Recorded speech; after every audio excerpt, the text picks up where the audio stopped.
বাংলাদেশের বাইরে পৃথিবীর বিভিন্ন প্রান্তে যেখান থেকে চ্যানেলে দেখছেন, আপনাদের সকলকে সাদর আমন্ত্রণ তৃতীয় মাত্রা দেখবার জন্য, সাম্প্রতিক নানা বিষয় নিয়ে আলোচনার জন্য। আমার আজকের অতিথি বায়বশ আছেন গণপ্রজাতন্ত্রী বাংলাদেশ সরকারের তথ্য ও যোগাযোগ প্রযুক্তি মন্ত্রণালয়ের প্রতিমন্ত্রী, জাতীয় সংসদ সদস্য জুনায়েদ আহমেদ পলক। আমার ডানে রয়েছেন federation of Bangladesh chamber of commerce and industry APCCI এর প্রাক্তন পরিচালক, Japan commerce and industry association এর ঢাকাস্থ, যেটি বাংলাদেশস্থ, তার স্পেশাল অ্যাডভাইজার, জাপান বাংলাদেশ চেম্বারেরও তিনি ফর্মার প্রেসিডেন্ট, এর বাইরে অন্যান্য ব্যবসায়িক সংগঠনেরও নেতৃত্ব দিয়েছেন, মিস্টার আব্দুল হক। স্বাগত আপনার দুজনকে স্টুডিওতে। মিস্টার ব্যারিস্টার, যে প্রসঙ্গটি নিয়ে এই মুহূর্তে আলোচনা শুরু করতে চাই আমি, এবং যেটি করা বাঞ্ছনীয় আমার কাছে মনে হয়েছে, সেটি হচ্ছে যে এটি মোটামুটিভাবে সবার কাছে এখন মনে হচ্ছে যে বাংলাদেশে একটা নিরাপত্তার সংকট রয়েছে। বাংলাদেশ ভাবমূর্তির সংকটে গভীরভাবে জড়িয়ে পড়ছে। এক ধরনের আস্থার বিশ্বাসের সংকট রয়েছে, এটি দেশের ভেতরে আছে, বহির্বিশ্বের সঙ্গে বাংলাদেশে রয়েছে, এবং কারো কারো মতে যে বাংলাদেশ একটা দ্রুত গতিতে অস্তিত্বের সংকটের দিকেও ধাবিত হচ্ছে। আপনার কি মনে হয়? ধন্যবাদ জিলু ভাই আমাকে আমন্ত্রণ জানানোর জন্য। যে আজকে যে প্রশ্নটা আপনি করলেন, আমার ব্যক্তিগত অভিমত, এই প্রশ্নটা রেইজ করার জন্যই কিন্তু এই ঘটনাগুলো ঘটছে। কারণ আপনি লক্ষ্য করে দেখেন, হয়তো বাংলাদেশের অতীত ইতিহাস কিংবা বিশ্বের অন্যান্য দেশের যে অস্থিতিশীল অবস্থা, ধরেন সিরিয়ার যে অবস্থা বা ইরাকের যে অবস্থা বা ইসরায়েলের সাথে প্যালেস্টাইনের যে সমস্যা, বা আমাদের বাংলাদেশে গণতন্ত্রের জন্য আন্দোলন কিংবা আমাদের স্বাধিকারের জন্য আন্দোলন, সেই আন্দোলনগুলো, সেই যে ইতিহাস, সেগুলো পর্যালোচনা করলে দেখা যায় সেই সময়ে কিন্তু একটা অবস্থা সেটা ভিন্ন প্রেক্ষিতে হয়েছিল।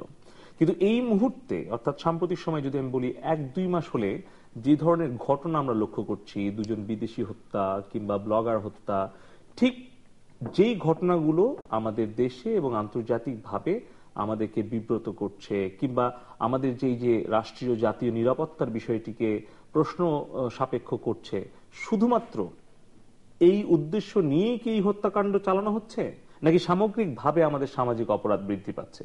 প্রশ্নটা এখানে। আমি এই জন্য বলছি যে রাজনৈতিক আন্দোলন কিংবা দেশে দেশে যুদ্ধ বিগ্রহ কিংবা দেশের অভ্যন্তরীণ সময়ে যেরকম ধরেন আমরা ফেস করলাম যে 2014 সালের 5ই জানুয়ারি নির্বাচনকে কেন্দ্র করে বিএনপি জামাত সারা দেশে যে তাণ্ডব চালালো, আগুন সন্ত্রাস চালালো, কিংবা 2011-12 সালে যখন আমাদের আওয়ামী লীগ সরকার যখন যুদ্ধাপরাধীদের বিচারের কাজ শুরু করলো, যখন তাদের ট্রায়াল শুরু হলো, তখন জামাত সারা দেশে যে পুলিশের প্রতি হামলা বা সারা দেশে যে অগ্নিসংযোগ, সন্ত্রাস, বোমাবাজি করলো, সেই ঘটনাগুলোর সাথে এই ঘটনার কিন্তু একটা মৌলিক পার্থক্য রয়েছে। পার্থক্যটা কি? এখানে শুধুমাত্র বিদেশি দেখে লক্ষ্য করে হত্যা করা হচ্ছে। আমরা লক্ষ্য করলাম যে এই যে ইতালীয় নাগরিক তাভেলা, তাকে যখন হত্যা করা হলো, তার কাছ থেকে কিন্তু কোনো মূল্যবান সম্পদ কিন্তু কেউ ছিনতাই করেনি।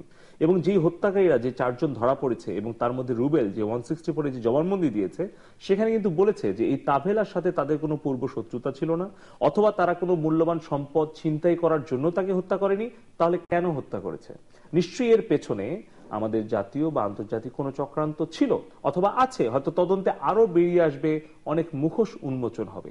ঠিক একইভাবে আমরা এই যে ব্লগার হত্যাকাণ্ডগুলো দেখছি, সেগুলো আমরা মনে করছি যে বাংলাদেশের যে দ্রুত এগিয়ে যাওয়া এবং জননেত্রী শেখ হাসিনার সরকারের যে যথাযথ ভূমিকার ফলে, পলিসি সাপোর্টের ফলে আজকে বাংলাদেশের অর্থনীতি যেভাবে দ্রুত গতিতে এগিয়ে যাচ্ছে, আমরা বিশ্বের প্রথম 5টি দ্রুত অগ্রসমান অর্থনীতির দেশ হিসেবে বাংলাদেশ সারা বিশ্বে প্রশংসিত হচ্ছে, ঠিক সেই মুহূর্তে একটা গভীর ষড়যন্ত্রের ফল। তবে এই ক্ষেত্রে সরকার কিন্তু খুবই কঠোর ভূমিকা গ্রহণ করছে। আমাদের এই দেশের নিরাপত্তা, রাষ্ট্রীয় নিরাপত্তা এবং দেশের 16 কোটি মানুষকে নিরাপত্তা দেওয়ার জন্য আপনি লক্ষ্য করে দেখেন 6.5 বছরে আমরা জঙ্গিবাদ, সন্ত্রাসবাদ এবং সহিংসতার বিরুদ্ধে কিন্তু কঠোর ভূমিকা নেওয়ার ফলেই এখনো কিন্তু আমাদের যে অর্থনৈতিক অগ্রগতি, এখনো কিন্তু আমাদের যে ন্যাশনাল যে জিডিপি গ্রোথ, সেগুলো কিন্তু আমরা অব্যাহত রাখতে পেরেছি। এখনো কিন্তু আমাদের পার ক্যাপিটা ইনকাম থেকে শুরু করে আমাদের যে অতি সাম্প্রতিক সময়, গত সপ্তাহে বাংলাদেশে যে রিপোর্টটি প্রকাশ করেছে বাংলাদেশ সম্পর্কে বোস্টন কনসাল্টিং গ্রুপ, BCG, কিংবা ওয়ার্ল্ড ব্যাংক, কিংবা আপনার ধরেন যে ইউনাইটেড নেশনসের সাম্প্রতিক সময়ের যে মাননীয় প্রধানমন্ত্রীকে যে স্বীকৃতি পদক, এই সবগুলোই কিন্তু সব ইন্ডিকেটরে কিন্তু বাংলাদেশ এগিয়ে যাচ্ছে। একটাই জায়গা, সেটা হচ্ছে বাংলাদেশে যেন বিনিয়োগটা নিরাপদ না হয়, বাংলাদেশে যেন আমাদের বিদেশি বিনিয়োগটা ঠিকমতো না আসে। এই বিভিন্ন কারণ দেখিয়ে এর সাথে কোনো রাজনৈতিক অথবা আন্তর্জাতিক চক্রান্ত আছে কিনা এটাই কিন্তু অনুসন্ধান আমাদের সরকার করছে, আইন শৃঙ্খলা রক্ষাকারী বাহিনী করছে। তবে আমি এইটুকু বলতে চাই আপনার তৃতীয় মাত্রার এই প্ল্যাটফর্ম থেকে যে জননেত্রী শেখ হাসিনা সরকারের সেই দায়িত্বশীল সরকারের কারণেই কিন্তু আজকে হয়তো যতখানি দেশকে অস্থিতিশীল করা বা চক্রান্ত চলছিল সেটি কিন্তু প্রতি পদে পদে কিন্তু আমরা মোকাবেলা করছি, এবং যার ফলে হয়তো অনেক ঘটনা ঘটেছে এর মধ্যে এবং সেগুলো কিন্তু তদন্ত চলছে। আমরা আশা করছি যে এই সাম্প্রতিক সময়ে এই হত্যাকাণ্ড, যেভাবে তাবেলার মানে হত্যাকারী 4 জনকে অ্যারেস্ট করা হয়েছে এবং আমাদের এই ব্লগার যে হত্যাগুলো করে আন্তর্জাতিকভাবে আমাদেরকে একটা বিব্রতকর অবস্থার মধ্যে ফেলার যে গভীর ষড়যন্ত্র জাল বিছানো হয়েছে, সেই জালকে ছিন্ন করে আমরা বাংলাদেশকে সেই কাঙ্ক্ষিত লক্ষ্যে আমরা পৌঁছে দিতে পারব। শুনবো আরো কথা আপনার কাছ থেকে, মিস্টার আব্দুল হক। অনেক ধন্যবাদ আপনাকে এবং আপনার এই তৃতীয় মাত্রার দেশে বিদেশে যত শ্রোতা দর্শক মণ্ডলী আছে সবাইকে সালাম ও শুভেচ্ছা।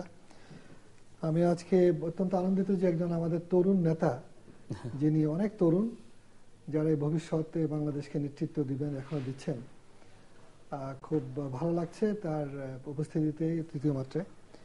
যে প্রসঙ্গটি আপনি এনেছেন সেটা হচ্ছে বাংলাদেশের নিরাপত্তা, আস্থার সংকট এবং ভাবমূর্তির সংকট। ব্যাপারগুলো কিন্তু অত্যন্ত অত্যন্ত গুরুত্বপূর্ণ বিষয়। যখন কোনো দেশ ইকোনমিক্যালি টেক অফ করে সেই সময় বস্তুতপক্ষে আমরা এই সবগুলা বিষয়ে কিন্তু আমরা অনেক আলোচনা করেছি ইতিপূর্বে, এবং তার আগে আমরা যখন একটা স্থিতিশীলতার ব্যাপারটা, শান্তি এবং স্থিতিশীলতা যে কত বেশি দরকার সেটা যারা অস্থিতিশীল হয়েছে, অশান্তিতে ভুগছে, তারা শুধু জানে। আজকে যেমন টার্কির প্রেসিডেন্ট আজকে তার নির্বাচনের জন্য ঘোষণার সময় তিনি বলছিলেন যে আগামী নির্বাচনটা হবে স্থিতিশীলতার পক্ষে, জনগণের ম্যান্ডেট তিনি চান। তো স্থিতিশীলতার দায়িত্ব কিন্তু প্রধানত সরকারের হলেও সবটা সরকার কখনো করতে পারে না। কেবল পুলিশ দিয়ে কিংবা কোনো বাহিনী দিয়ে একটা দেশে সম্পূর্ণ নিরাপদ করা যায় না। আপনি জনগণকে যদি সাথে সম্পূর্ণভাবে নিতে না পারেন, যেমন 71 সালে বিশ্বের অন্যতম প্রশিক্ষিত বাহিনী কি করে নতুন রাষ্ট্র, কারণ কি ছিল? কারণ ছিল গণযুদ্ধ হয়েছিল, জনগণ সে রাষ্ট্রকে আর গ্রহণ করে।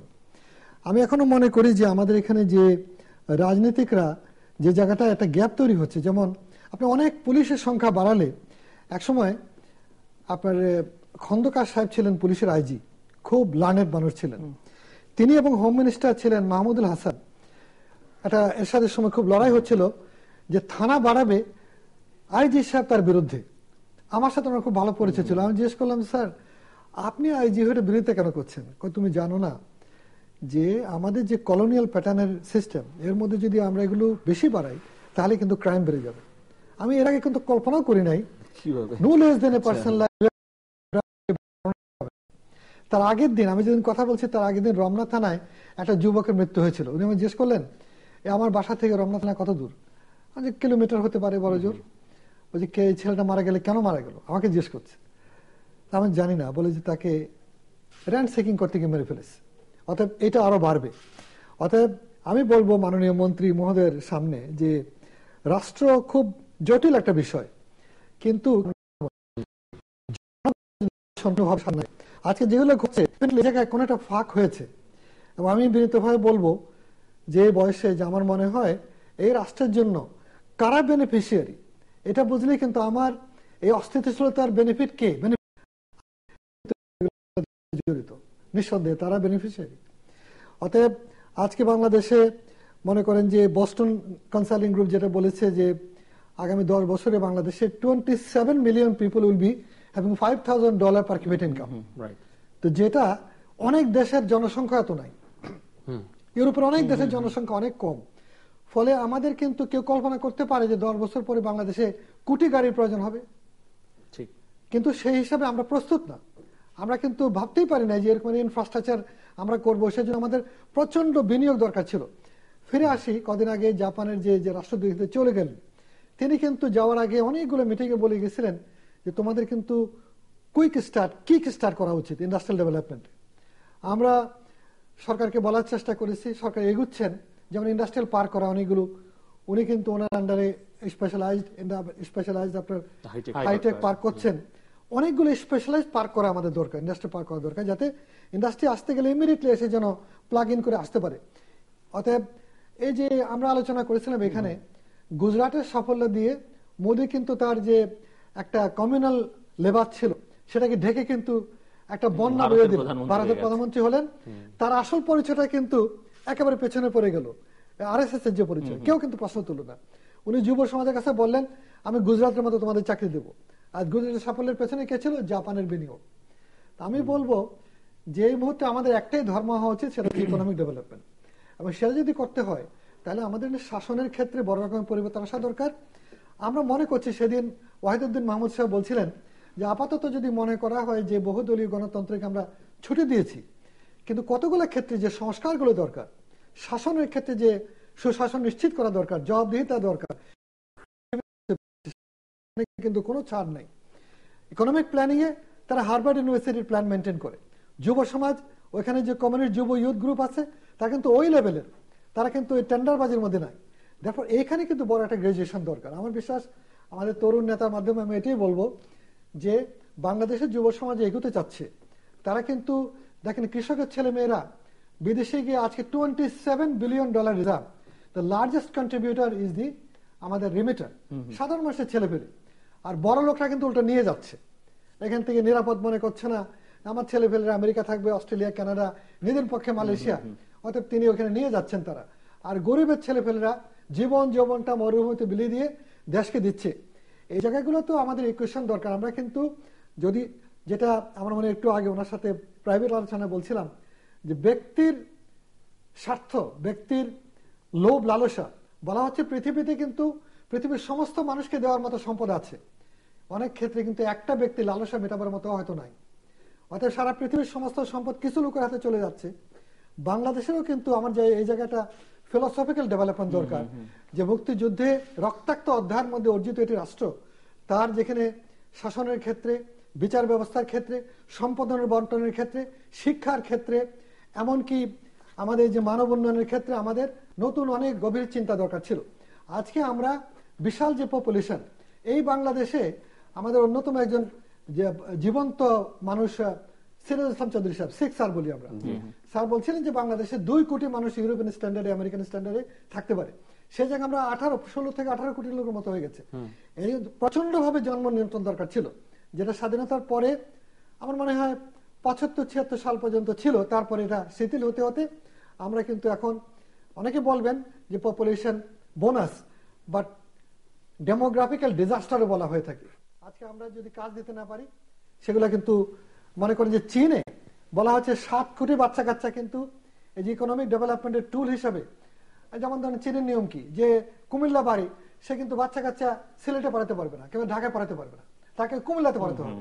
এই কারণে 7 কোটি বাচ্চা কাচ্চা দেখা যাচ্ছে এক ধরনের মারাত্মক ভাবে আনরুলি হয়ে যাচ্ছে। তারা অনেকে মানে অসুস্থ হয়ে যাচ্ছে, মেন্টালি ডিপ্রেসড হয়ে যাচ্ছে, মেন্টালি ইমব্যালেন্সড হয়ে যাচ্ছে। আমাদেরও কিন্তু আমি মনে করি এসব জায়গায় গভীর চিন্তা দরকার। এবং এই নিরাপত্তার বিষয়টা কেবলমাত্র যে রাজনৈতিক তা কিন্তু নয়, এখানে ইজিলি মানুষ হার করতে পারছে ধর্মের নামে কিংবা বিভিন্ন ভাবে। 2 বছরের মিলিটারি ট্রেনিং দেওয়া হয় কম্পালসারি প্রতিটা যুবককে। কেন? যুদ্ধই শুধু শেখাতে আনা, লাইফ স্কিল, তারপরে নিরাপত্তাগুলো কত করে এমন ভাবে তৈরি করে দিয়ে যে আজকে দক্ষিণ কোরীয় লোকেরা বিগত 40 বছরে অলমোস্ট জাপানকে ছাড়িয়ে অনেক ক্ষেত্রে চলে গেছে।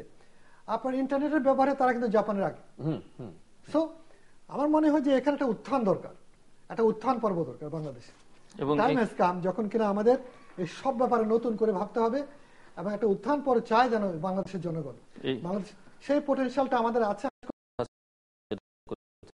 অনেক দিকে ইঙ্গিত করেছেন নানা ধরনের। সেই জায়গায় আপনার এক্সপেরিয়েন্স কি বলে? মানে আপনি এই যে চাওয়াগুলো, যে আকাঙ্ক্ষার কথা তিনি ব্যক্ত করতেন, বা আপনিও খানিকটা যেটি ব্যক্ত করেছেন এই হতাশার কথা, সংকটের কথা বলতে গিয়ে, সেখানে আসলে সমস্যাগুলো কোথায়, বাধাগুলো কোথায়, আর সম্ভাবনাটা কি? সমস্যা যদি একটা কথা বলি, প্রথমেই নিশ্চয়ই মানে জনাব আব্দুল হক সাহেব একমত হবেন, সেটা হচ্ছে ধারাবাহিকতা।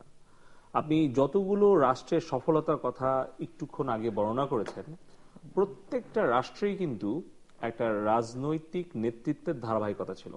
আপনি যদি মনে করেন চীনের কথা বলেছেন, আপনি বলছিলেন কিছুক্ষণ আগে যে সূর্য উদয়ের দেশ জাপান, সেখান থেকে সূর্যটা উদিত হয়েছে, তারপরে ধীরে ধীরে সেখান থেকে চীন, কোরিয়া, থাইল্যান্ড হয়ে এখন সেই সূর্যটা বাংলাদেশের উপরে এসছে। এবং আমরাও বিশ্বাস করি যে বাংলাদেশে আসলে সঠিক সময়ে সূর্যটা এসছে, এবং সেই নেতৃত্ব যেটা দরকার ছিল, আপনি যেটা বলেছেন যে উত্থানের কথা বলেছেন, যে দর্শনের কথা বলেছেন, যে রাষ্ট্রীয় যে একটা স্ট্র্যাটেজির কথা বলেছেন, যে একটা দীর্ঘমেয়াদী ভিশনের কথা বলেছেন, সেই ভিশনটা বাংলাদেশের মাটিতে একমাত্র বঙ্গবন্ধু দেখেছিলেন, সোনার বাংলা গড়ার দীর্ঘমেয়াদী ভিশন। কিন্তু দুর্ভাগ্য 3.5 বছরের মাথায় কিন্তু তার 3.5 বছরের মধ্যে উনি জাপান সফর করেছেন। জাপানের ওই সময়ের একজন সংসদ সদস্যের কথা আপনি বলছিলেন, তার নামটা আপনি মেনশন করছিলেন, তাকেশি হায়াকাওয়া। হায়াকাওয়া একদম ইতিহাসের অংশ হয়ে গেছেন, যিনি যমুনা নদীর ওপরে সেতু কোথায় হবে, পুরো যমুনা নদীর ফিজিবিলিটি স্টাডি থেকে শুরু করে পুরো ইন্ডাস্ট্রিয়াল একটা প্ল্যান কিন্তু করেছিলেন। কিন্তু দুর্ভাগ্য যে 75-এর পরে কিন্তু সেই ভিশনটা কন্টিনিউ করে নাই, এবং 21 বছরে আমাদের যে অর্থনৈতিক মুক্তির যে ডাক দিয়েছিলেন বঙ্গবন্ধু, সেটা কিন্তু আর কিন্তু চলমান থাকেনি, আমরা ভিন্ন পথে চলে গেছি। আবার ঠিক একইভাবে আমি বলবো যে 75-এর পর থেকে কোনো ধরনেরই ভিশন কিন্তু আমাদের ছিল না। আপনি বলেছেন শিক্ষার কথা, আপনি বলেছেন হিউম্যান রিসোর্স ডেভেলপমেন্টের কথা, মানব সম্পদ তৈরির কথা, কিন্তু একবার চিন্তা করে দেখেন যে একটা দেশ স্বাধীনতার পরে 40 বছর কোনো শিক্ষানীতি নাই। কোন ধরনের শিক্ষা ব্যবস্থা হবে? সংবিধানে ছিল একমুখী শিক্ষা, গণমুখী শিক্ষা, কিন্তু আমাদের কোনো শিক্ষানীতি ছিল না, আমাদের কোনো ধরনের দিক নির্দেশনা ছিল না। তাহলে সেই দেশ যদি শিক্ষা জাতির মেরুদণ্ড হয়, যদি মানব সম্পদ যদি একটি অর্থনৈতিক চালিকা শক্তি হয়, তাহলে সেই দেশে সরকার প্রধানরা কি করেছেন? জননেত্রী শেখ হাসিনা 2008-এ এসে উনি ভিশন 2021 দিলেন। এটা কিন্তু 5 বছরের ভিশন ছিল না, এবং যেই ভিশনকে কিন্তু আমরা এখন ফলো করছি একের পর এক। আপনি দেখেন যে একটা মধ্যমায়ের দেশে রূপান্তর করার জন্য আপনি যদি জাপান, কোরিয়া, চায়না এদিকে খেয়াল করেন, তারা কি করেছে? তাদের কিন্তু বিজনেস ডাইভার্সিফাই করেছে, ট্রেড ডাইভার্সিফাই করেছে। অর্থাৎ ওই যে ওয়ারেন বাফেটের সেই মানে চরম জনপ্রিয় একটি উক্তি যে সবগুলো ডিম একই বাস্কেটে রাখতে হয় না।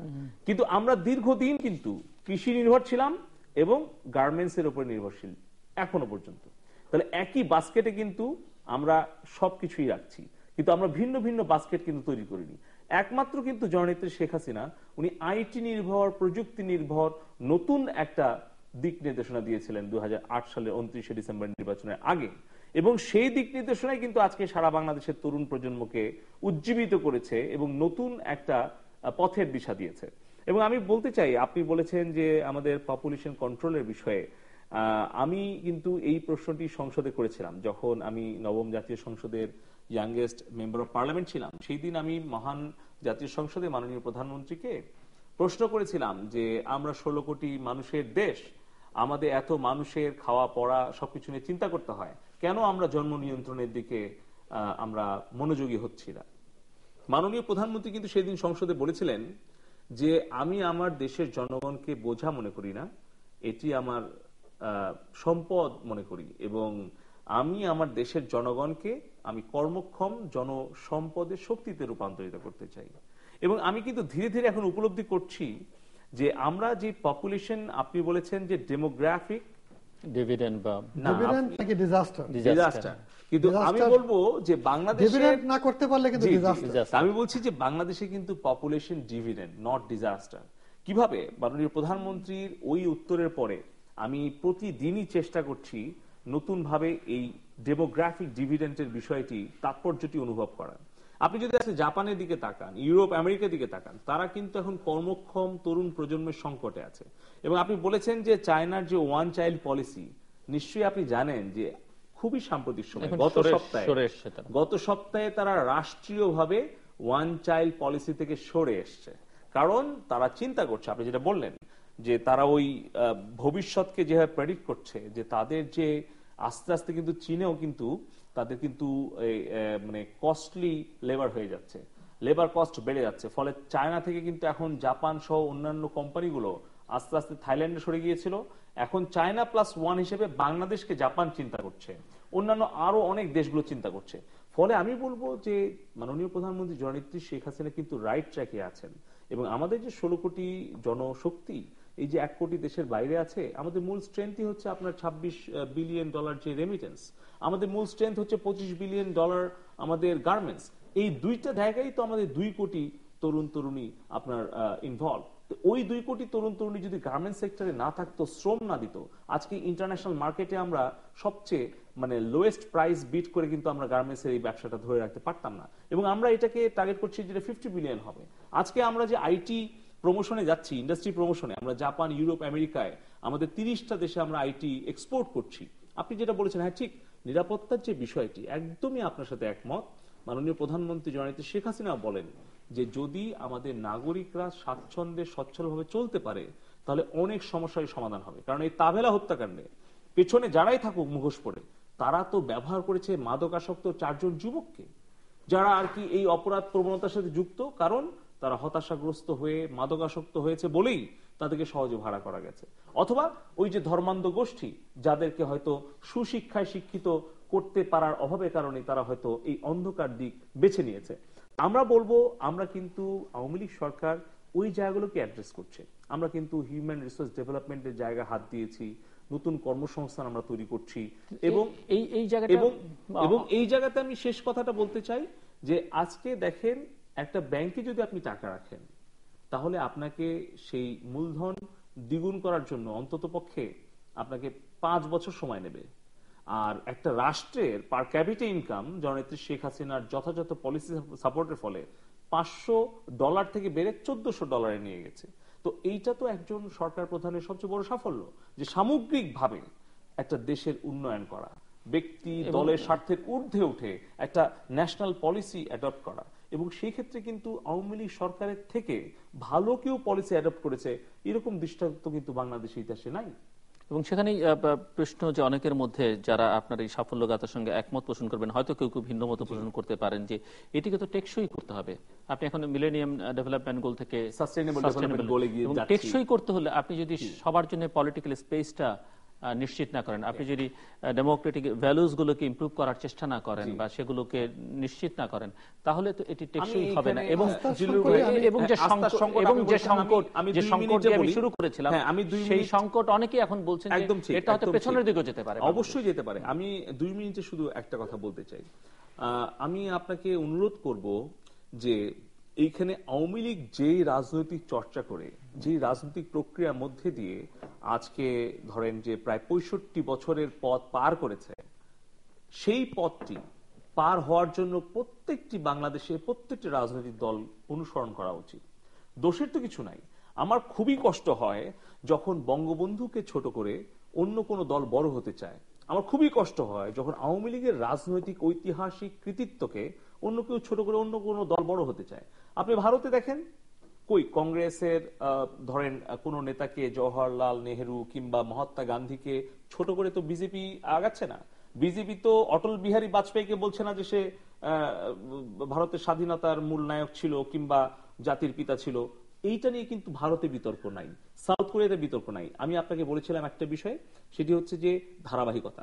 একটা দেশের স্বাধীনতা অথবা কোনো বিপ্লবে নেতৃত্ব দানকারী দল যদি একটি নির্দিষ্ট সময় পর্যন্ত সেই দেশটাকে সঠিক চরিত্রে তুলে ধরতে না পারে বা গড়ে তুলতে না পারে, তাহলে সেই দেশে কিন্তু এই ধরনের ভয়ঙ্কর সংকট হয়, এবং যেটি আমাদের বাংলাদেশের মাটিতে হয়েছে। ইন্ডিয়াতে কংগ্রেস যেভাবে প্রথম 20 বছর নেহেরুর নেতৃত্বে, কংগ্রেসের নেতৃত্বে একটা ফাউন্ডেশন করে দিয়ে গেছে, মালয়েশিয়াতে যেভাবে ধরেন মাহাথির মোহাম্মদ একটা 2 দশকের পথ পরিক্রমা তৈরি করে দিয়ে গেছে, সাউথ কোরিয়াতে ঠিক একইভাবে, এবং আপনার চীনে তো বলতে গেলে প্রায় 60 বছর ধরে তারা একই দল কিন্তু তারা ধীরে ধীরে চীনকে তৈরি করছে।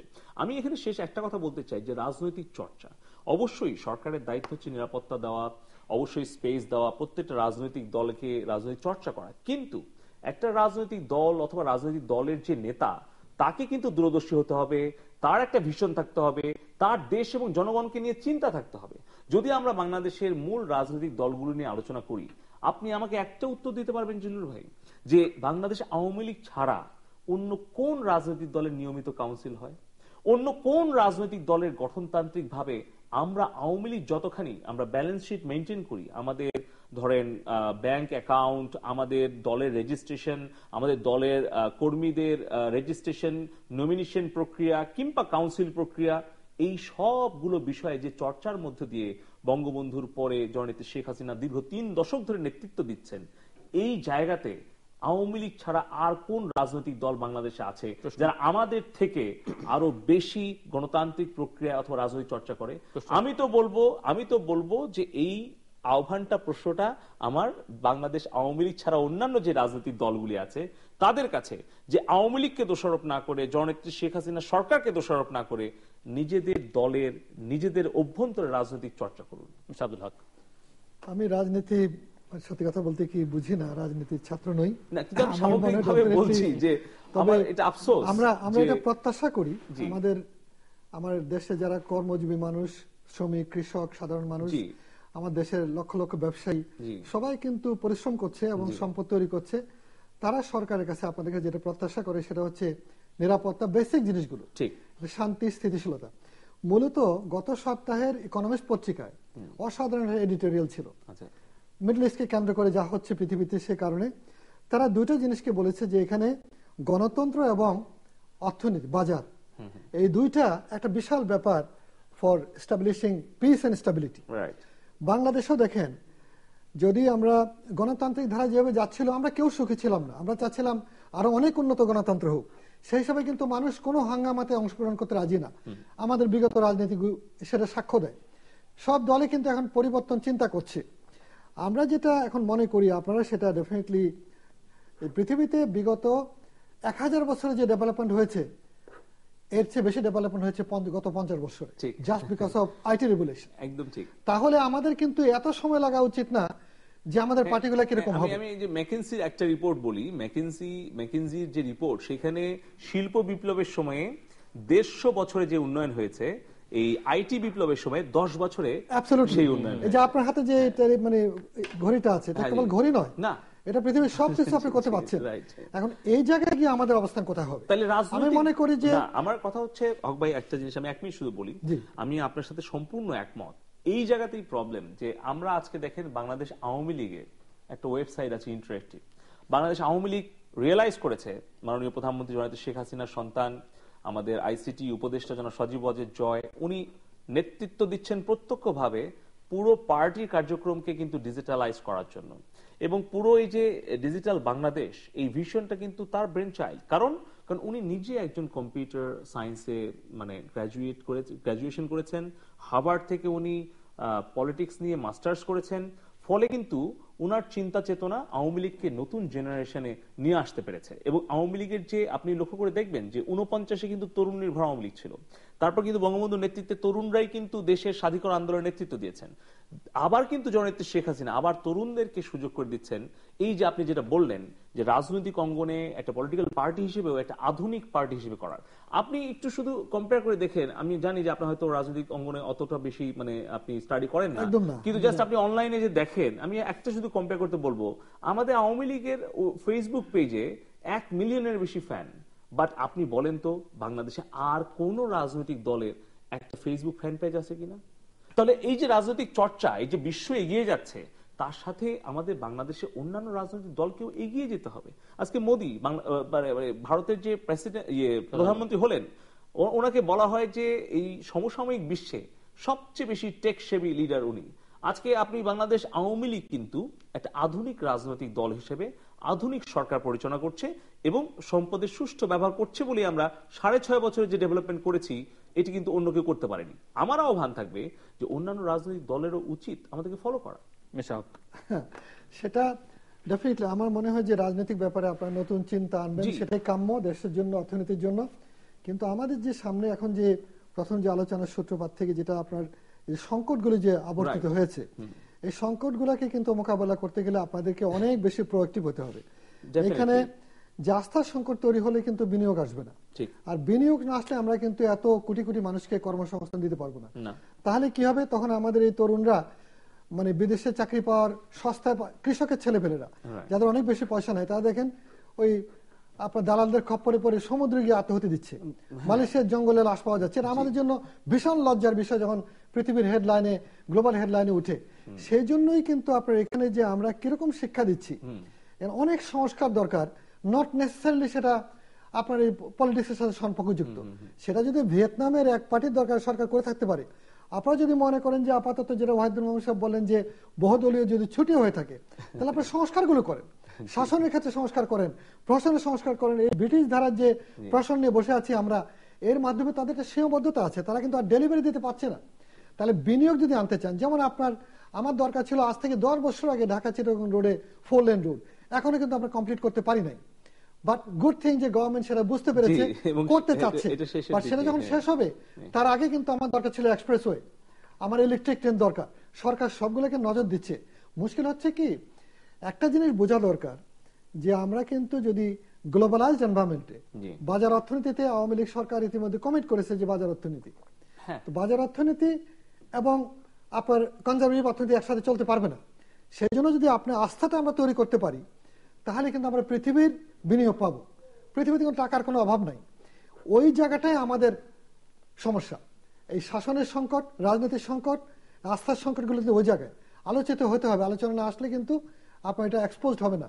দেয়ারফর গভর্নমেন্টের কাছে এটা বড় চ্যালেঞ্জ, আপনাদের কাছে বড় চ্যালেঞ্জ, আপনারা কিভাবে এগুলোকে এস্টাবলিশ করবেন যে লোক আমাদের এখানে আপনারা যে আস্থার সংকট মনে করছেন, সেই আস্থার সংকট আমরা এইভাবে মিটিগেট করছি। We are keeping all this project global. আসেন, you bid and take the project.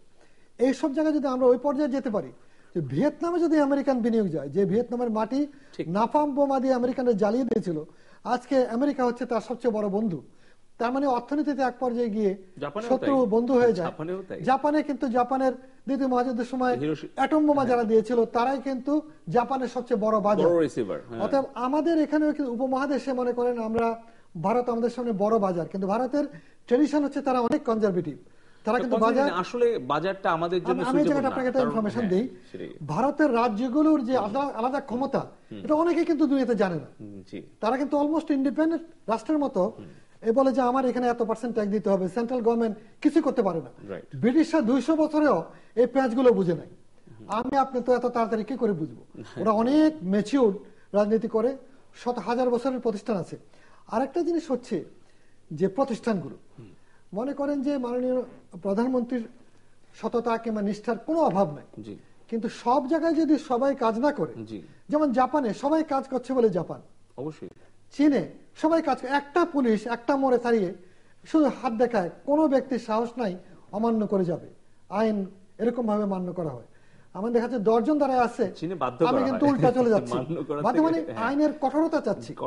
আমরা অনেক বলেছি যে আইনের নিষ্ঠুরতা দেখেছি, পৈশাচিকতা দেখেছি, বর্বরতা দেখেছি বাংলাদেশে, কিন্তু আমরা কঠোর শাসনটা বোধহয় সেভাবে পাইনি। অর্থাৎ কঠোর শাসন যারা দিয়েছে ইতিহাসে, তাদের কিন্তু আমরা প্রশংসা করেছি, তাদেরকে। আমি একটা বলে শেষ করছি একটা জিনিস, সেটা হলো যে আপনি যুব শ্রেণীকে কোথায় নিয়ে যাবেন? এই যুব মাস চলতেছে, কিন্তু তাকে কি বিশ্ববাজারে আপনি ম্যানেজার তৈরি করবেন? আপনার আইটি স্পেশালিস্ট, জাপানিরা বলেছিল 4 লক্ষ আমাকে আইটি লোক দাও, আমার পুরো টাকা দিতে চেয়েছিল মরহুম প্রয়াত, that was first Awami League সরকার যখন আসে তখন। আমাকে 96, 97, 98 এর দিকে মৌরি সাহেব বাংলাদেশে আসলেন, 4 লক্ষ লোকের জব অফার করেছিলেন যে আমি 4 লক্ষকে ইফতাসের ডাইরেক্ট ভিসা দেব, ফাইন্যান্স করবো, তোমরা আসো। দক্ষিণ ভারত সেটা নিল, আমরা কিন্তু প্রস্তুত ছিলাম না। আজকে গুড থিং যে আপনারা ইয়াং মানুষ হয়েছেন।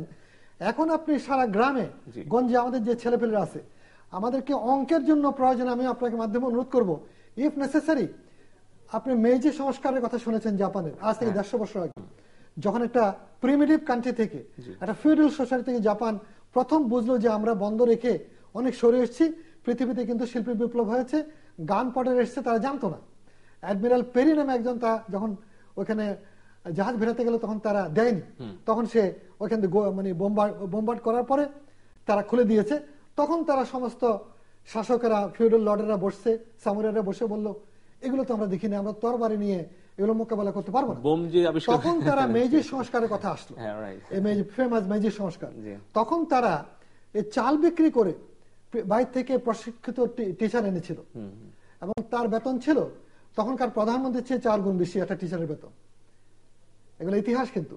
অতএব বাংলাদেশে যদি আজকে আমাদেরকে এই নতুন প্রজন্মকে গ্রামে গঞ্জে এই লক্ষ মানুষের যেটাকে সম্পদ মনে করছেন, তাহলে সমুদ্রে গিয়ে আত্মহত্যা না দেয় তাদের জন্য আপনার বিনিয়োগ করতে হবে। আমার আপনার সন্তান আমেরিকায় পড়বে, কানাডায় পড়বে, আর আমরা এখানে রাজনীতি করব, এই জিনিস কিন্তু দিয়ে আমরা কিন্তু মানব সম্পদ তৈরি করতে পারবো না। তারপর আপনারা রাইটলি বলেছেন, সেখানে কি দরকার? ভীষণভাবে ম্যাথমেটিক্সের টিচার দরকার। এই বাচ্চাদের জন্য আমার একটা স্কুল আছে, 1000 খানিক বাচ্চা পড়ে, আমার ওয়াইফ চালান বাড়িতে, আমার সব ইনকাম মনে দিয়ে দিই। আমার কিন্তু ঢাকা শহরে বাড়িটাই নাই, আমি 12 বাড়িতে থাকি। 1000 বাড়িতে আপনি শান্তি দিচ্ছেন, আমি আমার 1000 সন্তান আছে। তো তারা দেখা গেল যে ওখানে প্রায় 70% কিন্তু পুষ্টিহীন। এই চিত্র বাংলাদেশের, এটা কিন্তু আমি আপনি সরকার একা পারবে না। দেয়ারফর সেই জন্যই জনসংখ্যার সংখ্যা দিয়ে লাভ নাই, সেটা কিন্তু গুণেরও হতে হবে, স্বাস্থ্যটা থাকতে হবে বেশি। সেই জন্য এই জায়গাগুলোতে আমাদের একটা বড় রকমের সংস্কার দরকার। প্রতিষ্ঠানগুলো মানে গণতান্ত্রিক প্রতিষ্ঠান বলেন, শাসনের ক্ষেত্রে, প্রশাসনের ক্ষেত্রে, বিচারের ক্ষেত্রে, এই জায়গাগুলোতে আমরা যতই মুখে বলি, আমরা একটা জায়গায় কিন্তু আসতে হবে। যদি কমিউনিস্ট চীন কিংবা ভিয়েতনাম বিনিয়োগ পেতে পারে, লাওস কান্ট্রি পেতে, বাংলাদেশ ডেফিনেটলি পাবে। সেই জন্য বাংলাদেশ আওয়ামী লীগ একটা অত্যন্ত ঐতিহাসিক বড় পার্টি। আপনারা কিন্তু আপনাদের এই জায়গায় you will have to deliver, যে আমরা এই নতুন বাংলাদেশ জাগরণ করার জন্য এরকম প্রোগ্রাম নিয়েছি, গণতন্ত্রের জন্যই নিচ্ছি। এবং আগামীতে আর কোনোদিন ওরকম হাঙ্গামার রাজনীতি হবে না, অ্যাকাউন্টেবিলিটি হবে, জবাবদিহিতা থাকবে এবং কঠোর শাসন আসবে, নিয়মতান্ত্রিক বাংলাদেশ হবে। আমরা এগুলো হয়তো উইশ করতে পারি, ডেলিভারি দেবেন আপনারা। মানে মূল কথা হচ্ছে উনি যেটি বোঝাতে চান, আমি যেটি বুঝেছি, আপনি অন্যকে স্পেস না দেন, আপাতত সেটিও মানতে রাজি, কিন্তু আপনি নিজে ডেলিভার করেন এবং সেটা জনগণ দেখতে চায়, আপনি নিজে অ্যাকাউন্টেবল হন। এইটা কিন্তু খুবই সঠিক কথা, যে যখন ধরেন জবাবদিহিতা করার মতো কোনো যদি সক্ষম বা শক্তিশালী কোনো রাজনৈতিক প্রতিপক্ষ বন্ধু না থাকে বা রাজনৈতিক কোনো অপোনেন্ট না থাকে, তাহলে সেই ক্ষেত্রে সেলফ রিয়েলাইজেশনের বিষয়টি চলে আসে। এবং আমাদের কিন্তু সেটা আছে। কেন আছে? আমরা কিন্তু সবসময় জনগণের জনমতের আয়নাতে আমরা সরকারের কার্যক্রমকে আমরা মানে মূল্যায়ন করি। আপনি লক্ষ্য করে দেখবেন যে গত 6.5 বছরে মাননীয় প্রধানমন্ত্রী জননেত্রী শেখ হাসিনা জনমতকে অশ্রদ্ধা করে কোনো সিদ্ধান্ত কিন্তু উনি গ্রহণ করেননি। এরকম আমি অন্ততপক্ষে 3 থেকে 5টা সিদ্ধান্তের উদাহরণ দিতে পারবো, যে যখন সরকার চিন্তা করেছে করবে, কিন্তু জনমত সেইটার বিপক্ষে অবস্থান নিয়েছে, কোনো পলিটিক্যাল আন্দোলন ছাড়াই সেই সিদ্ধান্ত থেকে কিন্তু সরকার সরে এসছে। এরকম সাম্প্রতিক সময়ের মানে প্রাইভেট ইউনিভার্সিটি ভ্যাট থেকে শুরু করে এয়ারপোর্ট, অনেকগুলো ইস্যু কিন্তু আছে যেখানে আমরা করেছি। এটার দৃষ্টান্ত আমরা স্থাপন করেছি। 2 হচ্ছে, আপনি বলেছেন যে আসলে আস্থার সংকট। এই আস্থার সংকটের জন্য দায়িত্ব অবশ্যই সরকারের আছে, কিন্তু এই ক্ষেত্রে আপনি আরেকটা বিষয় সংযুক্ত করেছেন, যে গণতান্ত্রিক পরিবেশ। একটা গণতান্ত্রিক রাষ্ট্রীয় ব্যবস্থা কিন্তু সরকারের সাথে বিরোধী রাজনৈতিক দল এবং রাজনৈতিক যে মতাদর্শের যে বিরোধিতা থাকে, সেই রাজনৈতিক দলগুলোর কিন্তু একটা খুবই শক্ত একটা ভূমিকা থাকে, যেটা আমরা লক্ষ্য করছি বাংলাদেশে ধীরে ধীরে রাজনৈতিক দলগুলি তাদের নিজেদের রাজনৈতিক চর্চা এবং আদর্শের দুর্বলতার কারণে তারা আস্তে আস্তে দুর্বল হয়ে যাচ্ছে। তৃতীয়ত আমি বলতে চাই যে এই যে আজকে যে বলা হচ্ছে আস্থাহীনতা সংকট, অথবা এই যে ইনভেস্টমেন্টের জায়গাগুলিকে বারবার ভীতি করা অবস্থার মধ্যে সৃষ্টি করা, এর জন্য লাভবান কে হবে? আপনি ধরেন যে সরকারকে আপনি দায়ী করতে পারতেন যদি সরকার সামগ্রিকভাবে, একসময় ধরেন বাংলাদেশের দক্ষিণাঞ্চলে চরমপন্থী ছিল, উত্তরাঞ্চলে জেএমবি জঙ্গি গোষ্ঠী ছিল, আমরা কি সেই অবস্থা, সেই দুঃসময়ে আমরা সেখান থেকে কি আমরা কাটিয়ে উঠতে পারিনি? আপনি যদি দেখেন যে 96 থেকে 2001 সাল পর্যন্ত বাংলাদেশের চরমপন্থী এই দক্ষিণাঞ্চলে কয়েকটা জেলায় অঘোষিতভাবে তারা স্বাধীনতা ঘোষণা করেছিল। সেই সময় কিন্তু জননেত্রী শেখ হাসিনা কঠোর হস্তে তাদেরকে দমন করেছিলেন এবং পরিস্থিতি কিন্তু সেখানে আজকে যেই জীবিকা, স্বাভাবিক জীবনযাপন চলছে, এটি কিন্তু আওয়ামী লীগ সরকার নিশ্চিত করেছিল। আজকে লক্ষ্য করে দেখেন যে উত্তরবঙ্গে রাষ্ট্রীয় আশ্রয়ে প্রশ্রয়ে যেভাবে জঙ্গি কার্যক্রম উত্তরবঙ্গে চলতো, আমি নাটোরের সন্তান, আমার চলনবিল এলাকা থেকে শুরু করে নাটোর, নওগাঁ, রাজশাহী, অঘোষিত একটা আপনার মানে শাসনতন্ত্র কায়েম করেছিল জেএমবি জঙ্গি গোষ্ঠী। সেই অবস্থা কিন্তু আওয়ামী লীগ সরকার কখনোই প্রশ্রয় দেয়নি। আপনি লক্ষ্য করে দেখেন যে 2001 থেকে 6 সাল পর্যন্ত আন্তর্জাতিক অস্ত্র চোরাকারবারির রুট হিসেবে বাংলাদেশ সারা বিশ্বের কাছে সমালোচিত হয়েছে। বাংলাদেশকে কালো তালিকাভুক্ত করেছে ইউরোপ, আমেরিকা, অনেক দেশ, কিন্তু আমরা কিন্তু সেখান থেকে কাটিয়ে উঠেছি। এখন কি সমস্যা?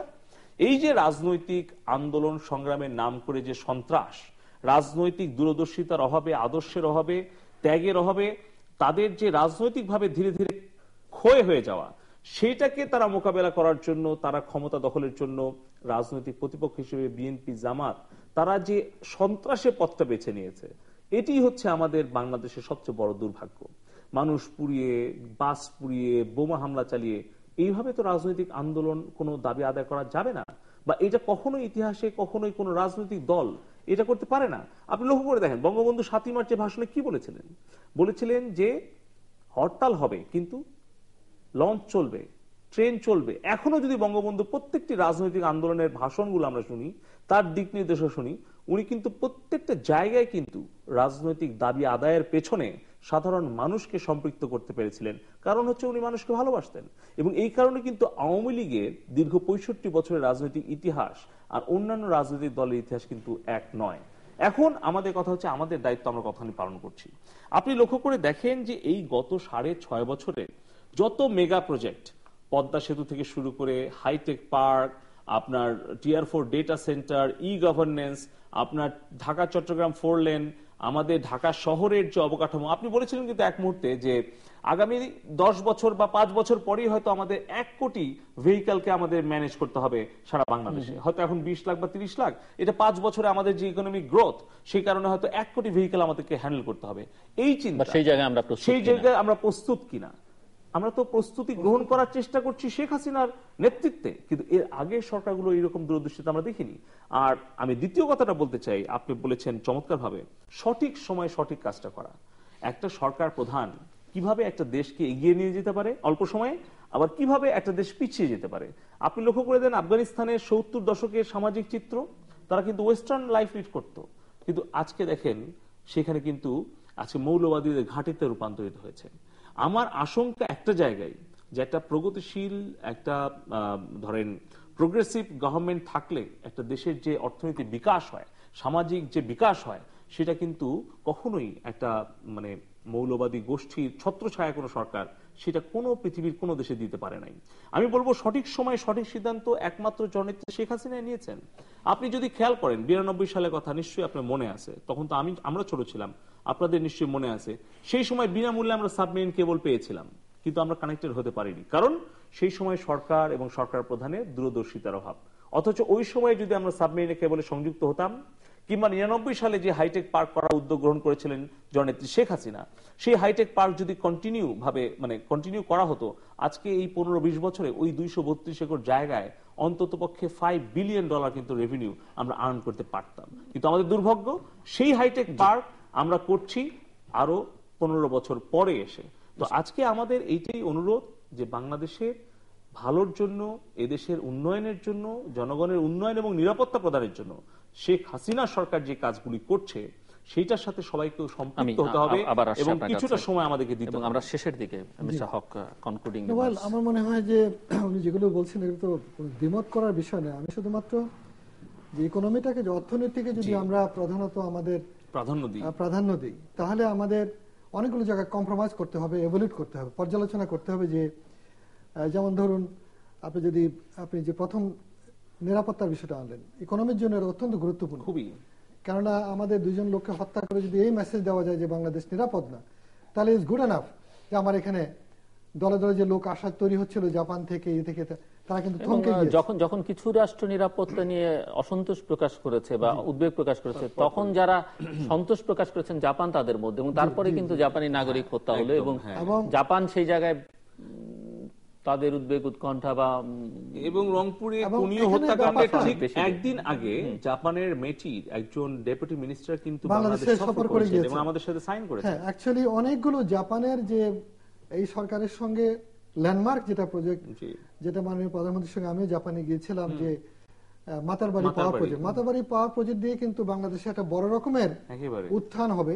কারণ হলো এটা হচ্ছে সর্বশেষ প্রযুক্তির একটি কয়লা চালিত আপনার পাওয়ার প্ল্যান্ট, যেটার মাধ্যমে কিন্তু আমরা মাতারবাড়ি থেকে ঢাকা আমরা ইকোনমিক করিডোর চিন্তা করতে পারি, যেগুলো জাপান আমাদেরকে বলেছিল যে এইভাবে কিন্তু আমরা একটা টোটাল একটা ইকোনমিক করিডোর বাংলাদেশের চিটাগং কেন্দ্রিক হতে পারে, এবং চট্টগ্রাম বে অফ বেঙ্গল কেন্দ্রিক বিগ বি যে প্রস্তাবনা তারা দিয়েছে, প্রশান্ত মহাসাগরীয় অঞ্চলের সাথে বাংলাদেশের সংযোগ, যেটা মন্ত্রী মহোদয় বললেন যে আমরা ইন্ডাস্ট্রিয়াল কোথায় আছি, গার্মেন্টস কেন্দ্রিক আছি, কিন্তু এই জায়গা থেকে আমাদের অনেক বেশি বিকেন্দ্রীকরণ করা দরকার, ডাইভার্সিফিকেশন দরকার। সেটার জন্য হচ্ছে কি সাপ্লাই চেনে যেতে হবে, যে আমরা ছোট ছোট ইন্ডাস্ট্রিগুলো গ্লোবাল সাপ্লাই চেনে যাবে, কিংবা অনেক বিনিয়োগকারীরা আসবে এখানে উৎপাদন করে সেগুলো প্রশান্ত মহাসাগরীয় অঞ্চল এমনকি ভারতে যেতে পারে। কিন্তু যাওয়ার জন্য কম্পিটিটিভ প্রাইস এবং টেকনোলজিক্যালি সুপিরিয়র, এই জন্য বিনিয়োগটা দরকার। যে বিনিয়োগটা আমাদের কাছে নাই, টেকনোলজিটা আমাদের নাই, সেজন্য আমাদের মেসিভ আপনার ফরেন ইনভেস্টমেন্ট দরকার। যেটা মালয়েশিয়া প্রথম যখন মাহাথির মোহাম্মদ সাহেবের নিজের ভাষণ আমি ঢাকায় শুনেছি, তিনি কিন্তু এভাবে বলছিলেন। তো যেহেতু আমাদের এখানে শ্রমটা এখনো সস্তা, সেটাকে কেন্দ্র করে কিন্তু বিনিয়োগটা আসছে। অতএব আমাদের দেখতে হবে যে রবট চালিত ইন্ডাস্ট্রি আমার দরকার নেই, আমার হলো শ্রম ঘন ইন্ডাস্ট্রি, যেটা সরকার ঠিক মতো চিন্তা করছে। কিন্তু পূর্ব শর্ত হচ্ছে যে সরকারের শান্তি এবং স্থিতিশীলতাকে যদি আপনি নিরাপদ করতে চান, তাহলে কিন্তু আপনাকে এসব জায়গায় শাসনের ক্ষেত্রে আপনাকে আসতে হবে, কিন্তু গ্রহণযোগ্য সমাধান দিতে হবে। যে আপনার সিস্টেম অফ গভর্নমেন্ট কি, এটাও গ্রহণযোগ্য হতে হবে, বিচার ব্যবস্থা, তারপর accountability, tender processing, all these are part of thing. আমি যেমন, আপনি যদি বাই রোডে কোথাও যান, মেন রোড ছাড়া দেখবেন যে রাস্তাগুলোর অবস্থা একেবারেই বেহাল, চন্দ্রপৃষ্ঠের মতো। আমি বোয়ালখালী গেলাম চট্টগ্রাম থেকে, একেবারেই কিন্তু কোনো রাস্তা, এইসব জায়গা কিন্তু ছোট কিন্তু ভেরি ইম্পর্টেন্ট ফর গভর্নেন্স। মানুষ যখন আমি কোরিয়ানদেরকে নিয়ে গেছিলাম একটা সোলার পাওয়ার প্ল্যান তারা করতে চাচ্ছে, কিন্তু ইমিডিয়েট ইমপ্রেশনটা হবে কিন্তু রাস্তাও তো মেনটেন করতে পারি না আমরা, যেন অথচ আমাদের টাকা কিন্তু যাচ্ছে। অথবা এই জায়গায় যে আপনাদের কিন্তু অনেক করণীয় আছে, যে আপনি দলের কিংবা আস্থাভাজন লোকদেরকে হয়তো কাজ দিচ্ছেন, কিন্তু সেই কাজটা কি রাষ্ট্রের ক্ষতি করে করছে নাকি ডেলিভারি দিচ্ছে ঠিক মতো, সেটা অনেক বড় একটা ব্যাপার। মানে দলের লোক কাজ করুক, কিন্তু কাজটা হচ্ছে কিনা। এখন আপনি মনে করেন ব্যবসা, আমার যে ব্যবসায়ীটা এই কাজটা জানে, সে কি পাচ্ছে কিনা, পুঁজিটা কার কাছে যাচ্ছে। পুঁজি যদি একজন ব্যবসায়ীর কাছে যায়, সে কিন্তু আবার বিনিয়োগ করবে। পুঁজি যদি বেহাতে যায়, সে কিন্তু উড়াবে, পাজারো কিনবে, গাড়ি কিনবে, বিদেশে নিয়ে যাবে। এটা কিন্তু অনেক গুরুত্বপূর্ণ বিষয়। যেমন জাপানিরা পৃথিবীর যেখানে রোজগার করে, সে জাপানে নিয়ে জাপানের উন্নতি করছে। আমাদের গ্রামে বলে যে বানরের হাতে যদি খুন্তি দেওয়া হয়, ফলে আমি বলবো এই জায়গায় আমি শেষ করবো, মেরিটোক্রেসির দিকে আহ্বান করবো যে সরকার, যেহেতু আপনারা এটা অনেক পুরনো দল, অনেক ডেফিনেটলি স্বাধীনতার পক্ষের দল, আপনারা কিন্তু সর্বক্ষেত্রে মেরিটের জিনিসটাকে আগে নিয়ে আসেন। যেমন আপনাকে প্রতিমন্ত্রী করেছে, আমরা খুব খুশি হয়েছি, যেন ইয়াং তরুণ প্রমিজিং ইয়াং ম্যানকে করা হয়েছে, সে গুড সাইন। একইভাবে সর্বক্ষেত্রে ব্যবসা বাণিজ্য ইত্যাকার ক্ষেত্রেও উদ্যোক্তাদেরকে প্রাধান্য দিতে হবে। ব্যুরোক্রেসি অনেক ক্ষেত্রে অনেক সীমাবদ্ধতার কারণে, ভুলের কারণে তারা কিন্তু অনেক সীমাবদ্ধতা আছে, সেই জায়গায় কিন্তু সংস্কার দরকার ছিল। যেমন আমাদের প্রিন্সিপাল সেক্রেটারি অনেক ভালো লোক, এরকম লোকদেরকে আপনারা উপরে নিয়ে আসেন। মন্ত্রীদের মধ্যে যারা ভালো কাজ করছে তাদেরকে নিয়ে আসেন, বিনিয়োগের জায়গায় অনেক বেশি প্রাধান্য দেন। তারপরে পরামর্শের জায়গায়, সরকারের পলিসির জায়গাগুলোতে ব্যবসায়ীদেরকে ফিল্ড লেভেলের চিন্তা যারা করতে পারেন, চিন্তাবিদ, আমাদের বরেণ্য মানুষেরা, তাদেরকে নিয়ে আসেন। তাহলে আমি মনে করি যে বাংলাদেশ ঘুরে দাঁড়াতে পারে, এবং রাজনীতিতেও বড় ধরনের পরিবর্তন বাংলাদেশে হতেই হবে। যদি ইকোনমিক ডেভেলপমেন্টে যান, রাজনীতির জায়গায় থাকতেই পারবে না, অটোমেটিক্যালি সেটা টেনে নিয়ে যাবে। আমি খুবই সংক্ষেপে বলবো, আমি আন্তরিকভাবে ধন্যবাদ জানাচ্ছি যে এই আজকের আলোচনার মধ্যে দিয়ে অনেক বিষয়ের নির্দেশনা আমি পেয়েছি আপনার কাছ থেকে, এবং ভবিষ্যৎ পরিকল্পনার অনেক খোরাক আপনি দিয়েছেন। অবশ্যই আমি এটাকে স্বাগত জানাই। আমি শুধু একটা কথা বলবো যে আপনি যতগুলো বিষয়ের অবতারণা করলেন, আমি অত্যন্ত আনন্দের সাথে জানাতে চাই, মানে আপনার সাথে শেয়ার করতে চাই, এবং টেলিভিশনে যারা আছেন, যে এই প্রত্যেকটা জায়গায় কিন্তু এই 6.5 বছরে অসম্ভব কাজ কিন্তু আমরা করেছি, জননেত্রী শেখ হাসিনা সরকার করেছে। আপনি দেখেন, আপনি বলেছেন ই টেন্ডারের কথা, আজকে কিন্তু আর দলের লোককে বাছাই করে কাজ দেওয়ার সুযোগ নাই। 30% টেন্ডার কিন্তু অলরেডি ই টেন্ডারে চলে গেছে। গত 21 মাসে 16,000 টেন্ডার হয়েছে। আমি খালি একটা জায়গা আপনাকে বলবো, ইজ ভেরি অ্যাপ্রিশিয়েবল, আমি 100% করি নাই, আমরা বলছি আপনাকে জানাতে চাই, বাংলাদেশের মানুষের রক্ত শুষে খাচ্ছে ভূমি প্রশাসন, এবং সেই টাকাগুলো কিন্তু নিচের দিকে লুটপাট হচ্ছে। 2,000 টাকা যেখানে লাগে সরকার পায়, 25,000 টাকা লাগে ঘুষ, একটা মিউটেশন ইত্যাদি। এই জায়গাটায় আপনারা জরুরি ভিত্তিতে আইটি ব্যবহার করছেন। আমি ছোট একটা উদাহরণ দিলাম যে ই টেন্ডার। দ্বিতীয় উদাহরণ হচ্ছে, আপনি দেখেন ভূমির যে আপনার মানে ডেটাবেজ যেটা করা হচ্ছে, এবং এই যে পর্চা, জমির যে পর্চা, আপনি চিন্তা করে দেখেন, আপনার মানে যদি মেমোরিতে আসে, গ্রামে একটা জমির পর্চা পাওয়ার জন্য কি পরিমাণ হয়রানির শিকার হচ্ছে। কিন্তু এখন আপনার শুধু ডিসি অফিসেই না, উপজেলা এমনকি ইউনিয়ন পরিষদের ডিজিটাল সেন্টারের মাধ্যমে কিন্তু বাড়ি পর্যন্ত জমির পর্চা পৌঁছে দেওয়া হচ্ছে নির্দিষ্ট একটা ফি দিয়ে। এইটা কিন্তু ডেভেলপমেন্ট। এখানে টেকনোলজির ব্যবহার কিন্তু আওয়ামী লীগ সরকার কিন্তু করেছে। আরেকটা জিনিস আমি বলি, আপনি যেটা বলেছেন যে এই যে পুরো ট্রান্সফরমেশন, আর আজকে দেখেন 100টারও বেশি কিন্তু স্পেশাল ইকোনমিক জোন আজকে কিন্তু মাননীয় প্রধানমন্ত্রী করার নির্দেশনা দিয়েছেন। এবং সফটওয়্যার টেকনোলজিতে আপনার মাত্র $26 মিলিয়ন এক্সপোর্ট দিয়ে আমরা শুরু করেছিলাম আজ থেকে 6 বছর আগে, কিন্তু এই 6 বছরের মধ্যে কিন্তু আমরা $300 মিলিয়ন নিয়ে গেছি শুধু সফটওয়্যার এক্সপোর্ট। এবং আমাদের hi tech park, software technology park, এগুলো কিন্তু স্বপ্ন না, এখন বাস্তব, এখন বিনিয়োগের জন্য তৈরি করেছি। ফলে আমি এইটুকুই বলতে চাই যে জননেত্রী শেখ হাসিনা সরকার অক্লান্ত পরিশ্রম করে যাচ্ছেন। আজকে যে প্রশাসনের কথা বললেন, প্রশাসনের যে উন্নয়নের কথা বললেন, আজকে আপনি চিন্তা করতে পারেন যে বাংলাদেশের সচিবরা হাফ শার্ট পরে অফিস করে, তাদেরকে এসি 24 ডিগ্রি সেলসিয়াস করে দেওয়া হয়।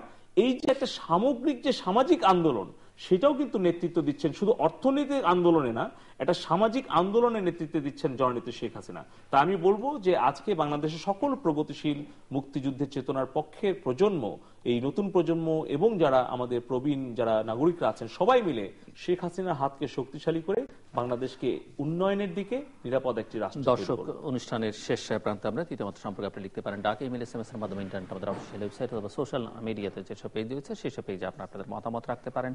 আর আপনাদের মতামত আমাদের অনুষ্ঠান তৃতীয় মাত্রা আপনি দেখতে পাবেন প্রতি বৃহস্পতিবার এবং শুক্রবার বাংলাদেশ সময় রাত 2টোয়, বুধবার দুপুর 11:30 এবং শুক্রবার দুপুর 1:05 দেখবার আমন্ত্রণ রইল। মিস্টার আব্দুল হক এবং মিস্টার জুনায়েদ আহমেদ পলক, অসংখ্য ধন্যবাদ আপনাদের দুজনকে। দর্শক, আমরা শুরু করেছিলাম নিরাপত্তা সংকট, ভাবমূর্তি সংকট, আস্থা ও বিশ্বাসের সংকট নিয়ে, এবং এই আলোচনা করতে গিয়ে দুজনই একমত যে যেটি বাংলাদেশের নিশ্চিত করা দরকার সেটি হচ্ছে শান্তি এবং স্থিতিশীলতা, এবং তার লক্ষ্য হওয়া উচিত, যে কারণে এটি নিশ্চিত করা দরকার সেটি হচ্ছে বিনিয়োগ এবং একমাত্র বিনিয়োগ। এবং এই বিনিয়োগের সঙ্গে কর্মসংস্থানের সম্পর্ক রয়েছে, এই কর্মসংস্থানের সঙ্গে প্রবৃদ্ধির সম্পর্ক রয়েছে, সেটি মাথায় রাখতে হবে। এবং নানান ক্ষেত্রে সংস্কারের কথা, যেটি মিস্টার আব্দুল হকের অত্যন্ত প্রিয় বিষয় এবং অত্যন্ত জরুরিও, নানান দেশের অভিজ্ঞতা টেনে এনে তিনি বলবার চেষ্টা করছেন। সংস্কারের প্রয়োজনীয়তা রয়েছে, তিনি গুণগত মানের দিকে জোর দেওয়ার কথা বলেছেন, এটি সৃষ্টিশীল কর্মক্ষম জনগোষ্ঠী তৈরির দিকে মনোযোগ দেওয়ার কথা বলেছেন। মিস্টার জুনায়েদ আহমেদ পলক সরকারের একজন মন্ত্রী হিসেবে সরকারের সাফল্য যেগুলো আছে, অর্জন আছে, সেগুলো তুলে ধরবার চেষ্টা করেছেন, পরিকল্পনা যেগুলো আছে সেগুলো তুলে ধরবার চেষ্টা করেছেন। কিন্তু মূল আলোচনার মধ্যে যেটি মোটামুটি বেরিয়ে এসেছে, সারাংশ হিসেবে বলা যেতে পারে যে সমাধান যে কোনো ক্ষেত্রেই আমরা বলি না কেন, বল প্রয়োগের মধ্য দিয়ে কোনো সমাধান হবে না, জনগণকে সম্পৃক্ত করতে হবে। সেটি আমরা গণতন্ত্রের কথা বলি, অর্থনৈতিক উন্নয়নের কথা বলি, বা নিরাপত্তা সংকট মোকাবেলার কথা বলি। মিস্টার আব্দুল হক একটি বক্তব্য টেনে এনেছিলেন যে একজন বলেছিলেন পৃথিবীতে যে সম্পদ আছে তাদের পৃথিবীর সকল মানুষের, এই পৃথিবীতে যারা বাস করে তাদের চাহিদা পূরণ করা সম্ভব, কিন্তু এক দুজন মানুষের চাহিদা হয়তো পূরণ করা সম্ভব হবে না, কারণ তাদের চাহিদা এত অসীম, এত আগ্রাসী চাহিদা। এই কথাটি বাংলাদেশের ক্ষেত্রেও, পৃথিবীর ক্ষেত্রে যেহেতু প্রযোজ্য যদি হয়ে থাকে, তাহলে বাংলাদেশের ক্ষেত্রে অবশ্যই প্রযোজ্য। এবং এই জায়গায় ওই মুষ্টিমেয় কিছু মানুষের দিকে নজরদারি আরো বাড়াতে হবে এবং তাদেরকে আইনের আওতায় আনা, তাদের বিরুদ্ধে ব্যবস্থা গ্রহণ করবার দিকে, যেটি শাসনের সঙ্গে সুশাসনের সঙ্গে গভীরভাবে সম্পর্কিত। মিস্টার পলক অন্যান্য রাজনৈতিক দলের উদ্দেশ্যে বলেছেন যে আওয়ামী লীগ তার ইতিবাচক দিকগুলো কিভাবে দল পরিচালনা করছে, তার দৃষ্টিভঙ্গি কি, ভবিষ্যৎ সে কিভাবে দেখছে, সেই জায়গাগুলো অন্যান্য রাজনৈতিক দলগুলোর শেখার অনেক কিছু আছে। মিস্টার আব্দুল হক তাকে উদ্দেশ্য করে বলেছেন, এবং সরকারের উদ্দেশ্য তার এটি বলা যে আপনি হয়তো বা নিজের স্বার্থে, গোষ্ঠীর স্বার্থে, দলের স্বার্থে, কিংবা ভাবাদর্শের স্বার্থে বা নিজের বিশ্বাসের স্বার্থে অন্যকে আপনি রাজনৈতিক স্পেস নাও দিতে পারেন, যদিও সেটি দেওয়া বাঞ্ছনীয় এবং টেকসই উন্নয়নের জন্য, গণতন্ত্রের জন্য সেটি অত্যন্ত জরুরি। কিন্তু সেটি যদি আপনি নিশ্চিত নাও করতে চান, তাহলে অবশ্যই আপনাকে ডেলিভার করতে হবে, আপনি নিজে অ্যাকাউন্টেবল হতে হবে, জবাবদিহিতা নিশ্চিত করতে হবে, নিজের ভেতরে যে শাসনের ব্যবস্থা মানে দিকগুলো আছে, সুশাসনের দিকগুলো আছে, সেগুলো চর্চা করতে হবে এবং সেটি জনগণের কাছে দৃশ্যমান করে তুলতে হবে। আপনি অন্যকে হয়তো স্পেস দিচ্ছেন না, কিন্তু আমরা কিন্তু ক্ষমতাসীনদের নিজেদের ভেতরের অন্তর্দলের, বিশেষ করে তাদের ছাত্র যুব সংগঠনের মধ্যে প্রায়শই যে হানাহানি, ভেদাভেদ দেখতে পাই, সেগুলো কিন্তু খুব একটা সুখকর, স্বস্তির নয়। সেই জায়গাটা তো নজরদারি করতে হবে। দর্শক, আমাদের সঙ্গে থাকবার জন্য অসংখ্য ধন্যবাদ। আপনাদের সবার জন্য শুভকামনা।